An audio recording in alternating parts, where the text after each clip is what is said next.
Hello everyone, માદેવર to all, તમારું સ્વાગત છે મારી ચેનલ ગુજરાતી ઝાયકા હબમાં. આજે આપણે બનાવશું એકદમ કુરકુરા અને બજાર જેવા જ ટમેટો નાચોસ, એટલે કે ટમેટો ચિપ્સ પણ કહી શકીએ. અને આ નાચોસની સાથે સાથે આપણે બનાવશું એકદમ ક્રીમી મેયોનીઝ ડીપ, જેનો ટેસ્ટ એકદમ સુપર ડિલિશિયસ, મોઢામાં નાખતા જ ફૂલ ટુ ક્રીમી ફીલ થાય એવો ક્રીમી મેયોનીઝ ડીપ. તો ચાલો ફટાફટ શીખી લઈએ બંને રેસીપી કઈ રીતે બને છે.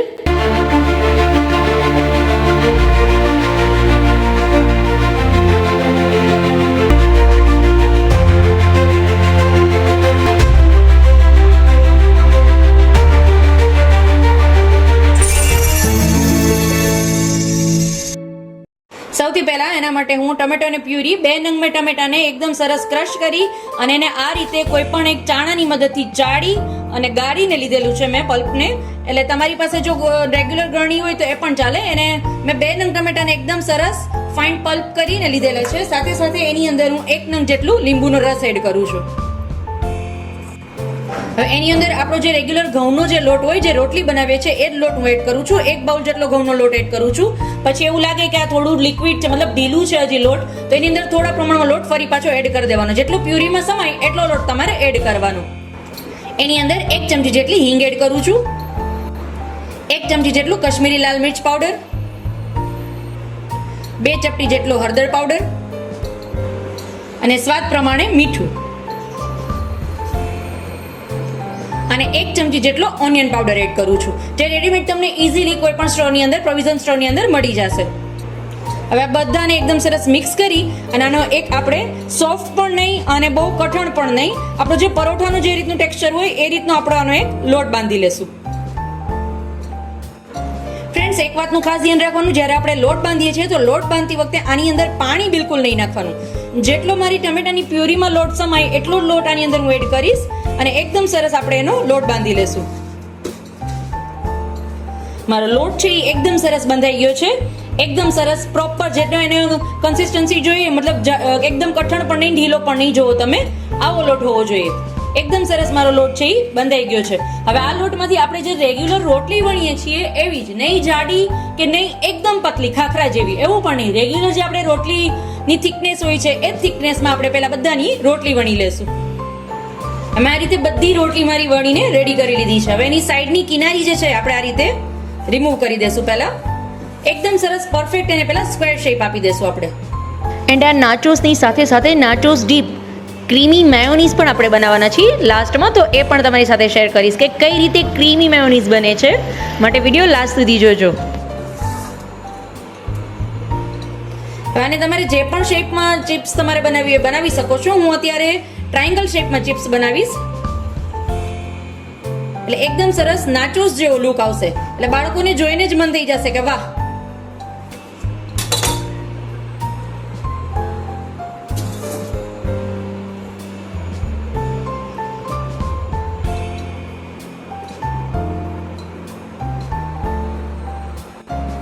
હવે આને હું ફોગની મદદથી પહેલા કાણા પાડી લઈશ, એટલે તળતી વખતે આ ફૂલે નહીં. હવે આને આપણે ટ્રાયંગલ શેપમાં કટ કરશું.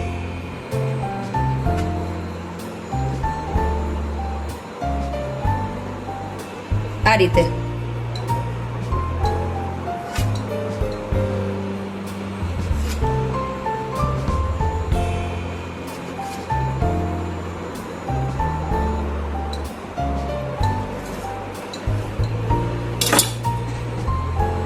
જો તમે એકદમ સરસ મારો ટ્રાયંગલ શેપ છે. બધા સેમ આ જ રીતે આપણે કટ કરી લેશું. મારા બધા નાચોસ છે મેં આ રીતે એકદમ સરસ ટ્રાયંગલ શેપમાં કટ કરીને લઈ લીધા છે. હવે આપણે એને ફ્રાય કરશું. એ ફ્રાય કરવા માટે મેં ઓલરેડી છે પેન ગરમ કરવા માટે મૂકી દીધું હતું, જેની અંદર તેલ પણ મારું એકદમ સરસ. હવે જો માપનું છે કે નહીં, તેલ નાખતાની સાથે જો આ રીતે એકદમ સરસ કલર પકડી લે તો સમજવું તમારું તેલ છે એ વધુ ગરમ થઈ ગયું છે. મતલબ ફ્લેમ છે એ સ્લો કરી અને મીડિયમ તમારું ટેમ્પરેચર તેલનું થાય ને ત્યારે તમારે એની અંદર એડ કરવાનું, નહીંતર પડતાની નાખતાની સાથે જ કલર પકડી જશે. એટલા માટે મીડિયમ તમારું ઓઇલ હોવું જોઈએ. એટલે આપણે આને થોડું રૂમ ટેમ્પરેચર પર આવવા દેશું, થોડું ઠંડુ થવા દેશું. માઇનોર ખાલી એવું હશે તો ગેસનો ફ્લેમ બંધ કરી દેવો અને કાં તો સાવ સ્લો કરી નાખવો. પછી 2 થી 3 મિનિટ પછી તમે એડ કરશો એટલે તમારું તેલ છે એ માપનું ટેમ્પરેચર થઈ જશે. મારું તેલ છે એ એકદમ સરસ માપનું છે. એની અંદર મારા બધા જે નાચોસ મેં બનાવીને રાખેલા છે એને આ રીતે એડ કરી દેશું આપણે.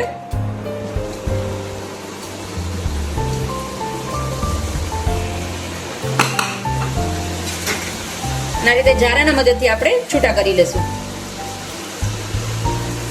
હવે આને જ્યારે પણ આપણે ફ્રાય કરીએ ને ત્યારે ફ્રાય કરતી વખતે મીડિયમ ફ્લેમ પર જ આપણે એને ફ્રાય કરશું, એટલે એકદમ સરસ ફ્રાય થઈ જશે. જો હાઈ ફ્લેમ પર કરશો તો કલર તરત જ પકડી લેશે પણ ક્રિસ્પી નહીં થાય. અને તમારે બહાર જે રીતે માચોસ મળે છે, જે રીતે ચિપ્સ મળે છે, એ બધી ચિપ્સ ક્રિસ્પી હોય. તો ક્રિસ્પી કરવી હોય તો એને તમારે મીડિયમ ફ્લેમ પર જ ફ્રાય કરવાના, એટલે એકદમ સરસ ક્રિસ્પી થાય અને તરત જ કલર પણ ના પકડી લે.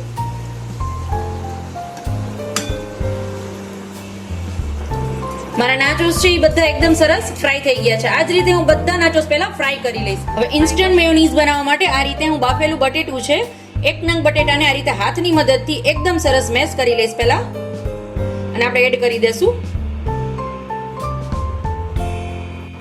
સાથે એની અંદર હું 2 નંગ જેટલી ખાલી લસણની કળીને વાટીને એડ કરું છું, ખાલી 2 નંગ. અડધા લીંબુનું જ્યુસ, સાથે થોડું ઠંડુ એવું થોડા પ્રમાણમાં ઠંડુ દૂધ, સ્વાદ પ્રમાણે મીઠું, 1 ચમચી જેટલી શુગર અને અડધી વાટકી જેટલું હું ઘરનું ફ્રેશ ઘી યુઝ કરું છું. તમે ઘીની બદલે તેલ પણ નાખી શકો છો, પણ બાળકો માટે જ્યારે બનાવીએ છીએ અને હેલ્ધી વર્ઝન બનાવીએ છીએ તો એની અંદર હું ઘીનો યુઝ કરું છું. હવે આને એકદમ સરસ આપણે એકદમ ફાઇન પેસ્ટ બનાવી લેશું. એકદમ સરસ ફાઇન, એકદમ તમે જો કેટલું સરસ સિલ્કી ને સ્મૂથ પીસાઈ ગયું છે. હવે આ મેયોનીઝને જ્યારે પણ હું ચર્ન કરું છું, ચર્ન કરતી વખતે એવું લાગે તમને તો એની અંદર 1 થી 2 ચમચી જેટલું વધારે દૂધ તમે એડ કરી શકો છો. બટ એકદમ સરસ સ્મૂથ છે, તમે જોઈ શકો છો કેટલું સરસ મારું મેયોનીઝ છે, એકદમ સરસ થીક અને ક્રીમી ટેક્સચર આવી ગયું છે મારો મેયોનીઝનો. તો ઇન્સ્ટન્ટ બની જતા હવે મારા નાચોસ છે. ટમેટો ચિપ્સ પણ કહી શકીએ, નાચોસ પણ કહી શકીએ, તમને જે પણ નામ આપવું હોય તમે આપી શકો છો. બટ ઇન્સ્ટન્ટ એકદમ ક્રિસ્પી અને સાથે સાથે એની સાથે ઇન્સ્ટન્ટ બની જતી મારી એવી મેયોનીઝ. જો તમે કેટલી સરસ થીક છે અને કેટલો સરસ લુક પણ આવે છે. એકદમ ઇન્સ્ટન્ટ બની જતી મારી મેયોનીઝ અને નાચોસ.